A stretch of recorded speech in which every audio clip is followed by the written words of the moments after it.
तो प्यारे साथियों, आप सभी के लिए एक बहुत ही इंपॉर्टेंट टॉपिक लेकर के आए हैं, जिसमें से निश्चित रूप से एग्जाम में बहुत बार क्वेश्चंस पूछे गए हैं। तो उसी टॉपिक को इस वीडियो में हम पढ़ेंगे। तो आप सभी को मालूम है, अपनी हिंदी भाषा की शिक्षण विधियों की वीडियो सीरीज चल रही है और उसी क्रम में उसी वीडियो सीरीज का ये अगला भाग है, यानी कि वीडियो का भाग 12 है, जिसमें आज हम पढ़ेंगे अभिक्रमित अनुदेशन उपागम। तो जितना ज्यादा इंपॉर्टेंट ये टॉपिक है, उतनी ही ज्यादा अच्छी तैयारी के साथ ये टॉपिक में लेकर के आया हूं आप सभी के सामने। तो आज हम इसमें पढ़ेंगे कि कौन कौन से फैक्ट हैं जो एग्जाम में पूछे जा सकते हैं, क्या होता है अभिक्रमित अनुदेशन उपागम, कौन कौन से इसकी परिभाषाएं हैं, क्या इसके सिद्धांत हैं और यह कितने प्रकार का होता है। तो चलिए बिना समय गवाए वीडियो को शुरू करते हैं। नमस्कार दोस्तों, मेरा नाम है एसके कटारिया और आप देख रहे हैं स्काई एजुकेट का यूट्यूब चैनल।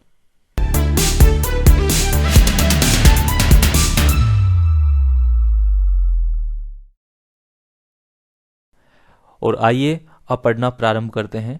और यहाँ पर एक इम्पोर्टेंट जानकारी आप सभी के लिए बहुत ही उपयोगी होगी। तो बता देना चाहूँगा कि मैंने पूरा प्रयास किया है अपने वीडियो में वो सारी सामग्री एकत्रित करके आपके सामने लाने का, ताकि एग्ज़ाम को आप अच्छे से क्रैक कर पाएँ। क्योंकि मैंने देखा है कि बहुत अच्छे टीचर्स भी होते हैं और बहुत अच्छा पढ़ाते भी हैं, और आप इतने वर्षों तक बहुत अच्छे से पढ़ भी रहे होंगे। लेकिन अब आपको एग्जाम क्रैक करना है, और कौन सा एग्जाम? कंपटीशन का एग्जाम क्रैक करना है। तो यहाँ पर प्रत्येक लाइन आपके लिए बहुत ही ज़्यादा महत्वपूर्ण है। तो अनावश्यक लोड से भी बचा जाए और आप बहुत अच्छे से बहुत सही तैयारी भी कर पाएं और सटीक जानकारी आप तक पहुँच पाए, इस तरह का पूरा प्रयास रहता है अपने वीडियो में भी और अपनी पीडीएफ में भी। और पीडीएफ और वीडियो पूरी तरह से आपके लिए हम निःशुल्क बनाते हैं। तो आप सभी से एक अनुरोध भी रहेगा कि कृपया आप इसको शेयर जरूर कर दें। जो भी पीडीएफ आपके पास आए, आप ज़्यादा से ज़्यादा बच्चों तक पहुंचाएं, और जो भी वीडियो आपको देखने के लिए मिले उसे आप शेयर जरूर करें। तो पीडीएफ की जानकारी आपको इस वीडियो में आगे मिल जाएगी। और अभी हम इस वीडियो को शुरू करते हैं। और आइए अब एक एक पॉइंट को अच्छे से और बारीकी से क्लियर कर लेते हैं। अभिक्रमित अनुदेशन उपागम, ये टॉपिक है आज का अपना। इसमें 3 शब्द हैं, एक है अभिक्रमित, दूसरा अनुदेशन और तीसरा उपागम। अभिक्रमित का अर्थ होता है क्रम से आने वाला, अनुदेशन यानी आज्ञा देना या ज्ञान देना, और उपागम यानी शिक्षण की प्रणाली। लेकिन शिक्षा शास्त्र की भाषा में इन तीनों शब्दों का संयुक्त रूप से क्या अर्थ होता है, समझिएगा।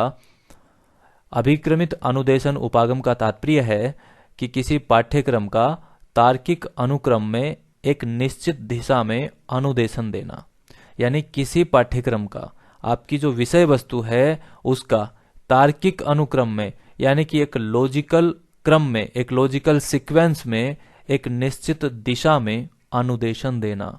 अब फिर से एक नया शब्द आ गया, अनुदेशन। तो अनुदेशन का तात्पर्य साधारण भाषा में होता है सूचना देना या आज्ञा देना, जिसको हम इंग्लिश में कहते हैं इंस्ट्रक्शन। देखो, इसको आप इस तरह से अच्छे से समझ सकते हैं कि अनुदेशन को हम क्या कहते हैं। कक्षा शिक्षण के समय अध्यापक बच्चों को पढ़ाने के लिए जो क्रिया कर रहा होता है कक्षा में, उसे हम अनुदेशन कहते हैं। यहाँ पर देखो, रेड लाइन में नीचे लिख दिया गया है, कक्षा शिक्षण के समय अध्यापक विषय को छात्रों तक पहुंचाने के लिए जो क्रिया करता है उसे अनुदेशन कहते हैं। तो अब आपको इसका एक साधारण अर्थ तो समझ में आ गया होगा कि अभिक्रमित अनुदेशन क्या है। विषय वस्तु को एक निश्चित क्रम में बच्चों तक पहुंचाना ही क्या है, अभिक्रमित अनुदेशन उपागम है।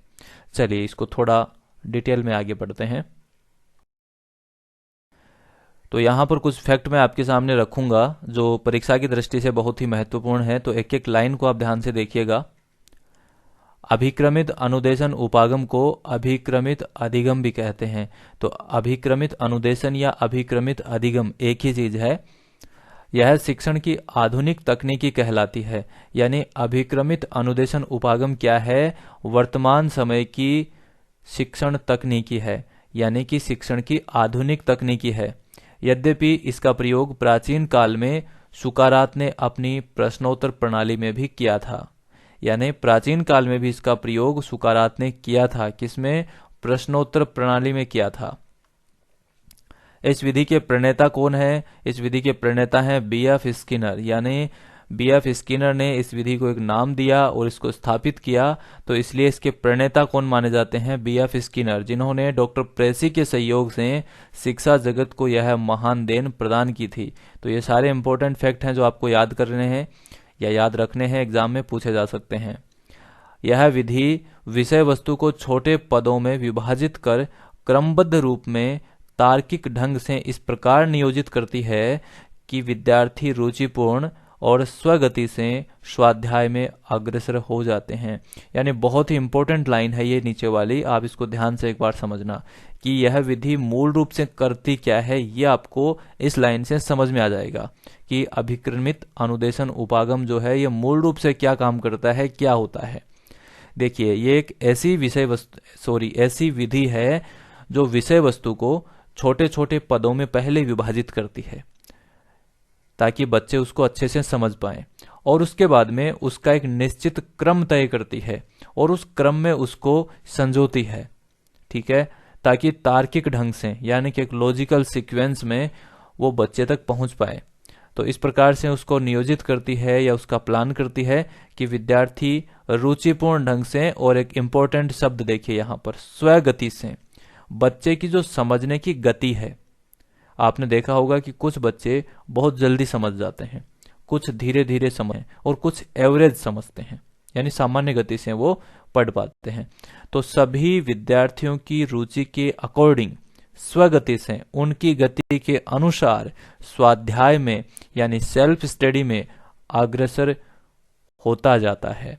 इस विधि से बालक क्या होता है? स्वाध्याय में अग्रसर होता जाता है, सीखता जाता है।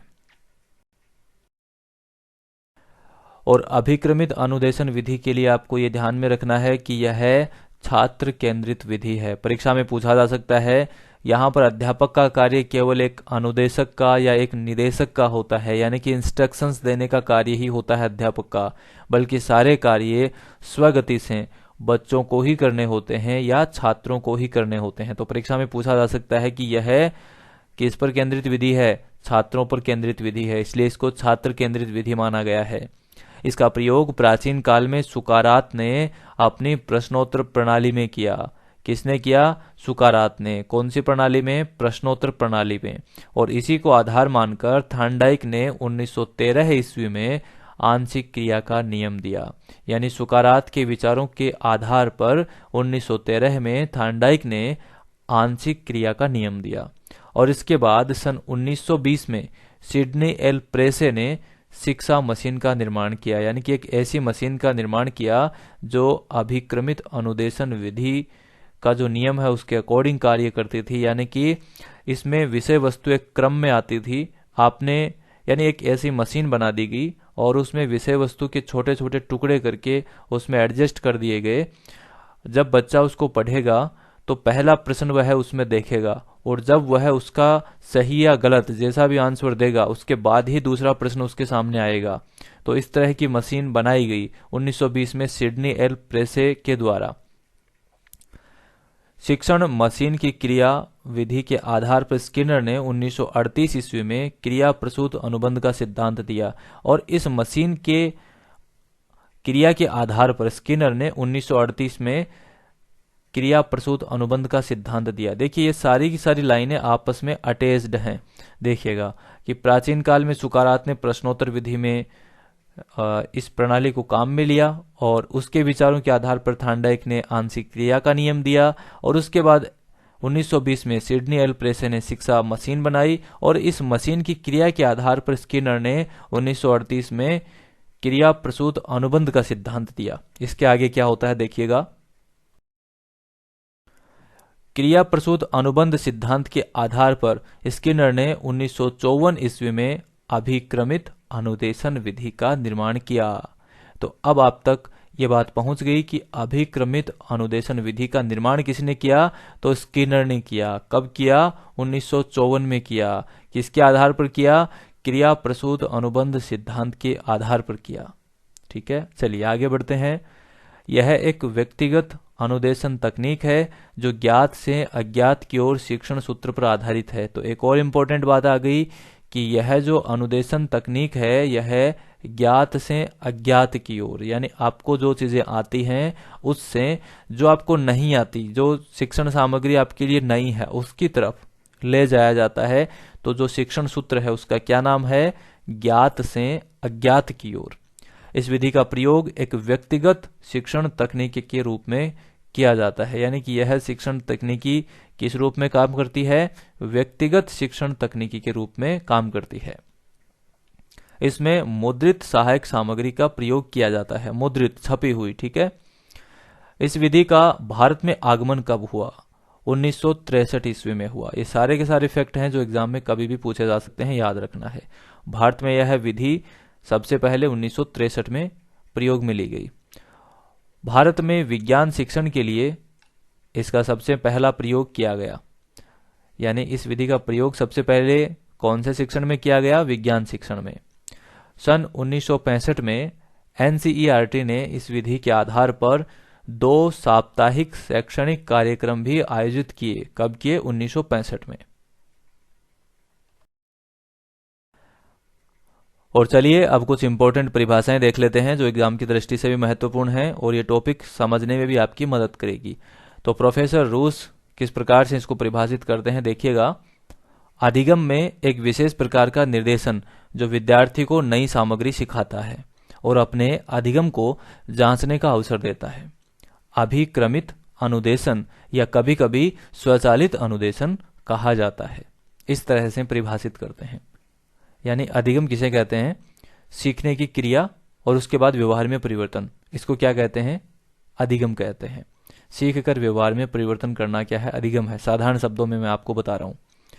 तो अधिगम में एक विशेष प्रकार का निर्देशन जो विद्यार्थी को नई सामग्री सिखाता है और उसने क्या सीखा और क्या व्यवहार में परिवर्तन हुआ उसको जांचने का अवसर देता है, जिसको प्रोफेसर रूस अभिक्रमित अनुदेशन या स्वचालित अनुदेशन कहते हैं। चलिए एक और परिभाषा देखते हैं, बीएफ स्किनर की दी हुई है।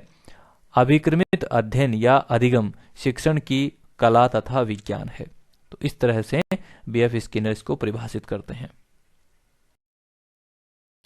और अब बात करते हैं कि अभिक्रमित अधिगम कौन से सिद्धांत पर कार्य करता है, यानी कि इसके सिद्धांत कौन कौन से हैं। तो देखिएगा, इसके मूल रूप से 5 सिद्धांत हैं, जिसमें पहला होता है छोटे छोटे पदों का सिद्धांत, दूसरा है क्रियाशीलता का सिद्धांत, तीसरा प्रतिपुष्टि का सिद्धांत, चौथा स्वगति का सिद्धांत और पांचवा है स्वमूल्यांकन या तार्किक क्रम का सिद्धांत। चलिए एक एक को समझते हैं कि ये क्या क्या होते हैं और इसके अंदर क्या क्रिया की जाती है। तो नंबर 1 पर आता है छोटे छोटे पदों का सिद्धांत, नंबर 2 पर क्रियाशीलता का सिद्धांत, नंबर 3 प्रतिपुष्टि, नंबर 4 स्वगति, नंबर 5 स्वमूल्यांकन या तार्किक क्रम। नोट लगा के एक बात लिखी गई है जो इंपॉर्टेंट है, ध्यान रखना है कि अधिगम के समय यानी बच्चा सीख रहा होता है उस समय उसको इन क्रियाओं से क्रमशः गुजरना पड़ता है, यानी एक के बाद दूसरी, दूसरी के बाद तीसरी, यानी कि बीच में वह जंप लगा के डायरेक्ट आगे नहीं जा सकता, तो इसी क्रम से होकर उसको गुजरना पड़ेगा। और सबसे इंपॉर्टेंट बात यह है कि स्वगति का सिद्धांत नंबर 4 का जो सिद्धांत है ये सबसे ज्यादा महत्वपूर्ण है, क्योंकि यहाँ पर प्रत्येक बालक अपनी अपनी गति के अनुसार सीख सकते हैं। यानी किसी भी बच्चे को सीखने के लिए उसकी अलग से जो गति होती है उसके अनुसार ही उसको पढ़ना पड़ता है। कुछ बच्चे बहुत तेज गति से पढ़ के समझ जाते हैं, कुछ धीरे धीरे समझते हैं। तो स्वगति से अपनी गति के अनुसार वह उसको पढ़ पाए, तो सबसे महत्वपूर्ण सिद्धांत इसी को माना गया है। चलिए एक बार हम इन 5 सिद्धांतों का अर्थ भी समझ लेते हैं फटाफट से, ताकि आपको कोई कंफ्यूजन ना रहे। मेरा प्रयास यही रहता है कि आप अच्छे से समझ पाओ। तो पहला अपना सिद्धांत था छोटे छोटे पदों का सिद्धांत। देखिए इसमें क्या होता है, जो विषय वस्तु होती है आपकी उसके छोटे छोटे पद बना दिए जाते हैं और फिर बच्चों के सामने प्रस्तुत किए जाते हैं। इन छोटे छोटे पदों को हम फ्रेम भी कह सकते हैं। तो कहने का तात्पर्य केवल इतना है कि जो आपका पाठ्यक्रम या जो विषय वस्तु है उसके छोटे छोटे टुकड़े करके और उसको फ्रेम में डाल करके बच्चों के सामने प्रस्तुत किया जाना। दूसरा है क्रियाशीलता का सिद्धांत, यानी कि बच्चे उन पदों पर कुछ क्रिया करें। इसको आप इस तरह से समझ सकते हैं कि प्रत्येक इकाई का छात्र द्वारा किसी न किसी रूप में अनिवार्यतः उत्तर दिया जाना, यानी प्रत्येक फ्रेम या प्रत्येक पद या प्रत्येक क्वेश्चन जो होता है उसका निश्चित रूप से अनिवार्य रूप से उत्तर दिया ही जाना। कोई ज़रूरी नहीं है कि वो सही ही हो, जैसा भी उसको आए उसका उत्तर ज़रूर दिया जाना चाहिए। कक्षा में यदि सभी प्रश्नों का उत्तर सभी छात्र सक्रिय रूप से दें तो अधिगम अधिक प्रभावपूर्ण रहेगा। अभिक्रमित अधिगम की एक प्रमुख विशेषता यह है कि प्रत्येक छात्र प्रत्येक प्रश्न समस्या का उत्तर देते हुए अधिगम के प्रत्येक स्तर पर सक्रिय सहयोग देता है। यानी कि यह जो अभिक्रमित अधिगम है, इसमें क्रियाशीलता का सिद्धांत ये कहता है कि प्रत्येक बच्चे को सक्रिय रह करके आंसर देना ही रहता है। तो अच्छे से क्रिया हो जाती है, इसमें क्रियाशीलता का सिद्धांत इसको बोला गया है। प्रतिपुष्टि का सिद्धांत, देखिए यहाँ पर एक पद प्रस्तुत किया गया, उस पर बच्चे ने कोई क्रिया की और क्रिया करने के बाद अध्यापक ने प्रतिपुष्टि दी, यानी कि उसने किस तरह का कार्य किया, उसने सही किया या गलत किया, उसको क्या सुधार करना चाहिए, इसको बोलते हैं प्रतिपुष्टि या फीडबैक। तो उत्तरित पद के सही या गलत जो भी जानकारी उसने दी है, उसकी शंका को निवृत्त करते हुए, बच्चों की जो शंका रहती है कि उसने सही आंसर दिया है या गलत दिया है, उसका निवारण करते हुए या उस शंका से उसको निवृत्त करते हुए उसको पुनर्बलन प्रदान किया जाता है या प्रतिपुष्टि दी जाती है या फीडबैक प्रदान किया जाता है। तो मनोवैज्ञानिक प्रयोगों के आधार पर यह सिद्ध हो चुका है कि छात्र तब अच्छा सीखता है जब वह अपने उत्तर के प्रति आश्वस्त हो कि उसने जो उत्तर दिया है वो सही दिया है या नहीं दिया। इस उत्तर के प्रति यदि वह आश्वस्त रहता है तो अच्छे से समझ पाता है और आगे बढ़ पाता है। अब 2 सिद्धांत और बच गए हैं, उनको भी देख लीजिए। चौथा है सबसे इंपॉर्टेंट स्वगति का सिद्धांत और 5वां है स्वमूल्यांकन या तार्किक क्रम का सिद्धांत। इसको भी आप समझ लीजिएगा। तो सबसे पहले स्वगति का सिद्धांत देख लेते हैं। पदों में क्रमशः एक एक पर अधिकार करने के पश्चात ही दूसरे सोपान पर पहुंचना। प्रत्येक छात्र अपनी इच्छा शक्ति के अनुसार तीव्र या मंद गति से चलने के लिए स्वतंत्र होता है। यह अभिक्रम के प्रत्येक प्रश्न समस्या पर अपनी आवश्यकता या इच्छा अथवा शक्ति के अनुसार जितना चाहे उतना समय लगा सकता है। तो यहाँ पर बच्चों को स्वतंत्रता मिल जाती है। जो इसको फास्ट पढ़ना चाहते हैं और आगे बढ़ना चाहते हैं वो फास्ट पढ़ सकते हैं। जिनको धीरे समझ में आता है या जिनको धीरे धीरे पढ़ना अच्छा लगता है वह अपनी गति से चल सकते हैं। तो सबसे इम्पोर्टेंट सोपान इसको माना गया है, सिद्धांत माना गया है। और अगला 5वां सिद्धांत है स्वमूल्यांकन। अपना मूल्यांकन खुद करें तार्किक क्रम में। इस सिद्धांत के अनुसार सीखने वाला स्वयं अपना परीक्षण कर सकता है कि उसने क्या सही किया, क्या गलत किया, और वह यह भी जान सकता है कि उसने कितना सीखा और कितना सीखना अभी शेष है। इसके माध्यम से अध्यापक छात्रों की कमजोरियों को जानकर अपने अभिक्रमित अधिगम को सुधार सकता है। यानी आपको भी ये पता चल जाता है कि बच्चे ने कितना सीखा, उसमें क्या कमजोरियां हैं। उन कमजोरियों को वह समझ पाएगा, यानी कि अध्यापक समझ पाएगा, तो वह अभिक्रमित अधिगम को सुधार पाएगा और जो उसमें सुधार की जरूरत होगी वो करेगा। अब यहाँ पर देखिएगा, उन सभी बातों को मैंने एक स्लाइड में संक्षेप में लिखने का प्रयास किया है। तो पहला है छोटे पदों का सिद्धांत। परीक्षा में पूछा जा सकता है, ये स्लाइड आपके लिए बहुत इंपॉर्टेंट हो सकती है, ध्यान से समझना। छोटे छोटे पदों का सिद्धांत ये क्या कहता है? विषय वस्तु को छोटे पदों में विभक्त कर छात्रों के सामने प्रस्तुत किया जाता है। संक्षेप में आप समझ सकते हैं। दूसरी लाइन, क्रियाशीलता का सिद्धांत, यानी आपने जो विषय वस्तु रखी छोटे छोटे पदों में, उस पर छात्र क्रिया करते हैं, यानी उस पर वह कुछ न कुछ प्रतिक्रिया देते हैं और सक्रिय हो जाते हैं अपना कार्य करने के लिए। जब आपने कोई चीज दी, उस पर छात्र क्रिया करने लग गए, तो इसको क्रियाशीलता का सिद्धांत कहते हैं। और जब छात्र ने क्रिया की, तो क्रिया करने के बाद में उसको अध्यापक प्रतिपुष्टि देता है, फीडबैक देता है कि तुमने जो किया वो कितना सही किया, कितना गलत किया, क्या सुधार की आवश्यकता है, जिसको कहते हैं प्रतिपुष्टि। अब यहाँ पर चौथा सोपान, स्वगति का सिद्धांत। अब बच्चे अपनी गति से उसमें अध्ययन करते हैं, यानी पदों को देखा, क्रिया की, उनको फीडबैक मिला कि क्या सुधार की आवश्यकता है। उसके बाद बच्चे अपनी गति से उसमें आगे बढ़ते हैं, अध्ययन के अवसर उनको मिलते हैं और वो पढ़ते हैं। और उसके बाद में अपना मूल्यांकन वह स्वयं भी करते हैं, यानी कि सतत मूल्यांकन चलता रहता है विद्यार्थियों का अपने ऊपर, स्वमूल्यांकन। तो ये इसकी विशेषताएं हैं, आपको ध्यान रखना है। और अब बात करते हैं अभिक्रमित अधिगम के प्रकारों की। इसको 5 भागों में बांट करके पढ़ा जा सकता है। सबसे महत्वपूर्ण 2 भाग होते हैं इसके, रेखीय या बाह्य अभिक्रमित अनुदेशन, और दूसरा होता है शाखीय या आंतरिक अभिक्रमित अनुदेशन या अभिक्रम। इसके बाद अवरोही अभिक्रम, कंप्यूटर आधारित अभिक्रम और अनुकूलीय अभिक्रमित अनुदेशन भी हम पढ़ते हैं। तो एक बार इनके जो प्रवर्तक हैं वो भी देख लीजिएगा। B.F. स्किनर 1954 में उन्होंने रेखीय या बाह्य अभिक्रमित अनुदेशन का सिद्धांत दिया। उसके बाद में नॉर्मन ए क्राउडर 1960 में उन्होंने ये सिद्धांत जो है इसका विकास किया। थॉमस एवं गिलफर्ड ने 1962 में अवरोही अभिक्रम। लॉरेंस एम स्टालुरो इन्होंने कंप्यूटर आधारित अभिक्रम का विकास किया। और गार्डन पास इन्होंने अनुकूलीय अभिक्रमित अनुदेशन का सिद्धांत दिया। तो प्यारे साथियों, इस वीडियो के लिए इतना ही। इसके प्रकारों को हम अगले वीडियो में विस्तार पूर्वक पढ़ेंगे। उम्मीद है ये सभी जानकारी आप अच्छे से समझ पाए होंगे। यदि आपको कोई भी डाउट है या कुछ भी आप पूछना चाहते हैं तो निसंकोच आप कमेंट कर दीजिएगा। आपके उस डाउट को अगले वीडियो में क्लियर कर दिया जाएगा। और अब मैं आपको कुछ इंपॉर्टेंट बातें बता देता हूं कि आपको PDF कैसे मिलेगी। तो प्यारे साथियों, PDF के लिए आपको टेलीग्राम नाम का एक ऐप इंस्टॉल करना होता है, जहां पर आपको आसानी से PDF मिल जाती है। तो टेलीग्राम ऐप आप इंस्टॉल कर लीजिएगा। इंस्टॉल करने के बाद उसमें आप अपना फ़ोन नंबर और OTP डाल करके वेरिफिकेशन कर लीजिएगा। फिर आपको इसमें स्काई एजुकेट लिख करके सर्च करना है। जो अपने चैनल का नाम है वही लिख करके आपको सर्च करना है। और जब आप ये सर्च करेंगे तो आपको टेलीग्राम पर अपना ग्रुप दिख जाएगा स्काई एजुकेट का, वहाँ पर आपको सभी PDF मिल जाएगी। ठीक है। और अगर आपको ये वीडियो पसंद आया है तो आप अपने दोस्तों के साथ इसको शेयर करें, वीडियो को लाइक कर सकते हैं। और चैनल अगर आपने अभी तक सब्सक्राइब नहीं किया है तो सब्सक्राइब करके ये जो बेल आइकन है इसे आप ज़रूर प्रेस कर दें, ताकि जैसे ही नेक्स्ट वीडियो बनाया जाए उसका नोटिफिकेशन आपको मिल सके।